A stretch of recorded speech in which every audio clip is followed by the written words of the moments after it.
Hello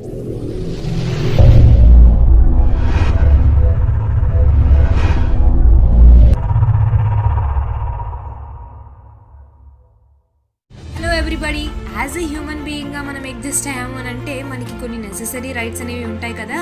so physical, mental మరియు emotional protection కోసం వారి నీడ్స్ని ఫుల్ఫిల్ చేసుకోవటానికి యూనివర్సల్గా ఫండమెంటల్ మరియు ఎసెన్షియల్గా భావించే కొన్ని రైట్స్ అనేవి ఉన్నాయి. సో ఈ భూమిలోని ప్రతి హ్యూమన్ బీయింగ్కి సర్వైవల్కు ఈ రైట్స్ అనేవి హెల్ప్ఫుల్ అవుతాయి. మనకి మెయిన్గా 3 రైట్స్ అనేవి సిటిజన్స్కి ఉన్నాయి. అవి human rights, fundamental rights and legal rights. దానితో పాటు కాన్స్టిట్యూషనల్ రైట్స్ అంటే ఏంటో కూడా తెలుసుకుందాం. ఈ వీడియోని ఎండ్ వరకు చూసి మీకున్న కన్ఫ్యూజన్స్, ఆ రైట్స్ యొక్క డిఫరెన్సెస్ ఏంటి అనేది క్లియర్ చేసుకోండి.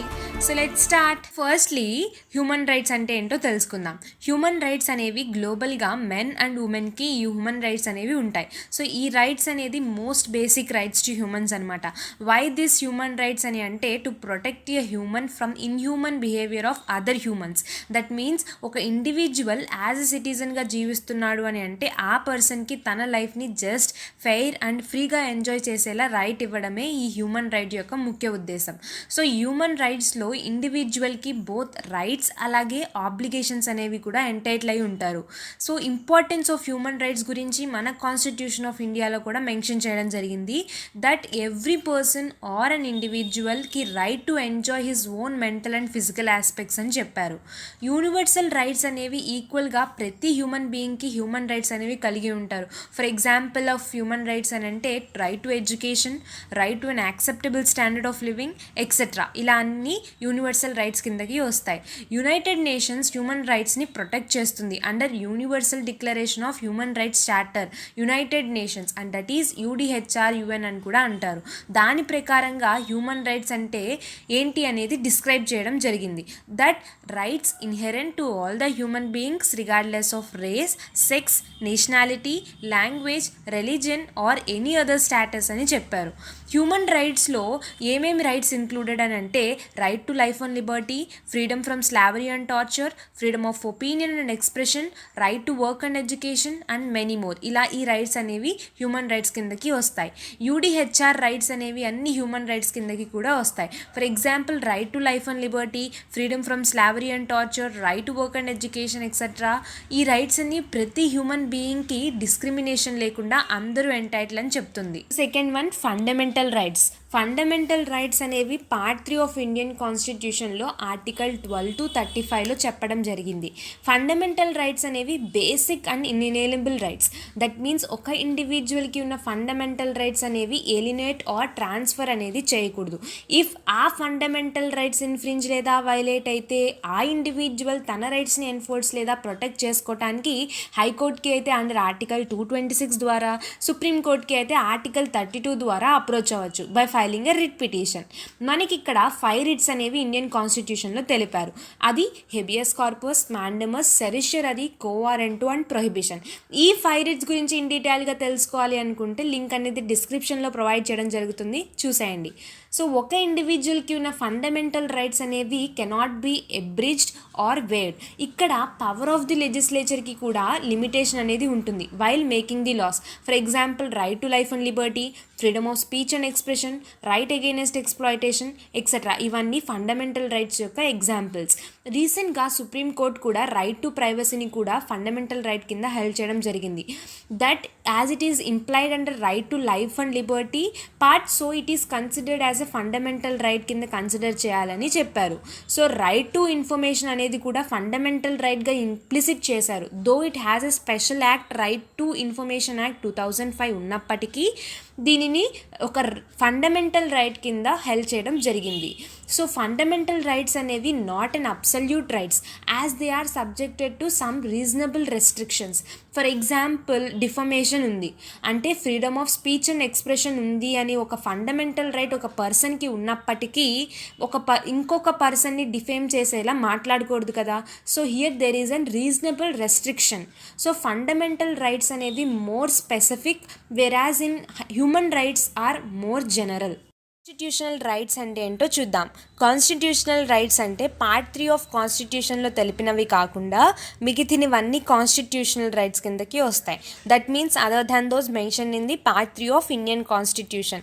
ఈ కాన్స్టిట్యూషనల్ రైట్స్ అనేవి నాట్ ఎ బేసిక్ రైట్స్ అండి. ఈ రైట్స్ అనేవి అందరికీ అప్లై అవ్వవు కూడా. For example right to universal adult suffrage అనేది ఒక రైట్ ఉంది. ఆ ఒక సిటిజన్కి 18+ దాటితే మాత్రమే ఎలిజిబుల్ టు ఓట్ అనే హక్కు వస్తుంది. అలాగా this right is not apply to everyone. If ఏదైనా లా ఈ కాన్స్టిట్యూషనల్ రైట్స్కి కాంట్రడిక్ట్గా ఉంటే, అంటే విరుద్ధంగా ఉంటే, ఆ లాస్ అనేవి నల్ అండ్ వాయిడ్ కింద పరిగణించబడుతుంది. ఇఫ్ కాన్స్టిట్యూషనల్ రైట్స్ అనేది ఇన్ఫ్రింజ్ లేదా వైలేట్ అయితే దానికి రిలీఫ్ అనేది by filing an ordinary suit or by filing an application under article 226 ద్వారా కాన్స్టిట్యూషనల్ రైట్స్ వైలేటివ్ అయినాయి అంటూ కోర్టుని అప్రోచ్ అవ్వచ్చు. ఇక్కడ కాన్స్టిట్యూషనల్ రైట్స్ అనేవి సిటిజన్స్ నుండి taken away by the authority of the law only if the law is properly authorized and if it is just fair and reasonable గా ఉంటే కాన్స్టిట్యూషనల్ రైట్స్ అనేవి టేకెన్ అవే చేయొచ్చు. So for example constitutional right అంటే right to property. Firstly right to property అనేది fundamental right కింద ఉండేది. Right to property అనేది human right and constitutional right under article 300A రీసెంట్గా సుప్రీంకోర్టు డిక్లేర్ చేయడం జరిగింది.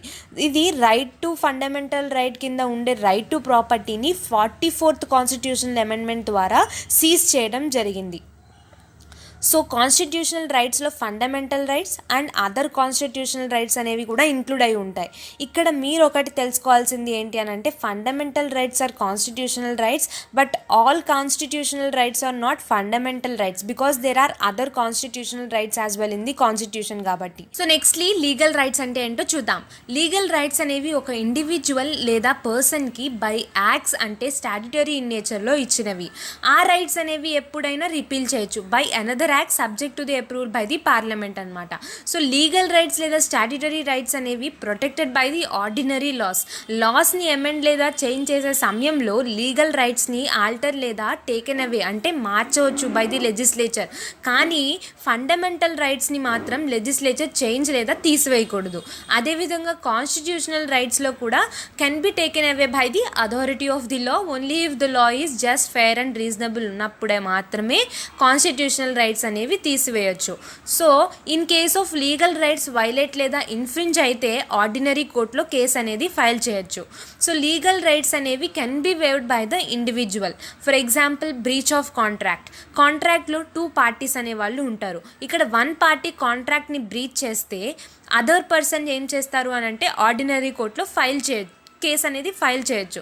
సో ఇఫ్ ఇన్ కేస్ ఆ person suit అనేది ఫైల్ చేయలేదనుకోండి, out of good faith or whatever reason might be, so ఇక్కడ అతని legal right అనేది he himself waiving his right here. So ఆ పర్సన్ తన యొక్క లీగల్ రైట్ని ఎక్సర్సైజ్ చేసుకోలేదు.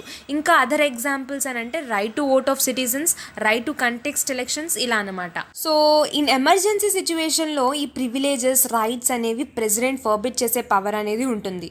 సో ఈ రైట్స్ అండ్ ప్రివిలేజెస్ అనేవి ఇండివిజువల్కి ప్రొటెక్షన్కి, అంతేకాకుండా that to they are more beneficial to the individuals for fulfilling their physical, mental, emotional and security నీడ్స్కి. సో ఈ రైట్స్ అనేవి ఇండివిజువల్కి ఒక షీల్డ్ లాగా ప్రొటెక్ట్ చేస్తాయి ఫ్రమ్ ఇన్హ్యూమన్ యాక్షన్స్ నుండి. సో మీ అందరికీ ఈ డిఫరెన్సెస్ అన్నీ అర్థమయ్యాయి అనుకుంటూ that's it for now. See you in the next video. Thanks for watching.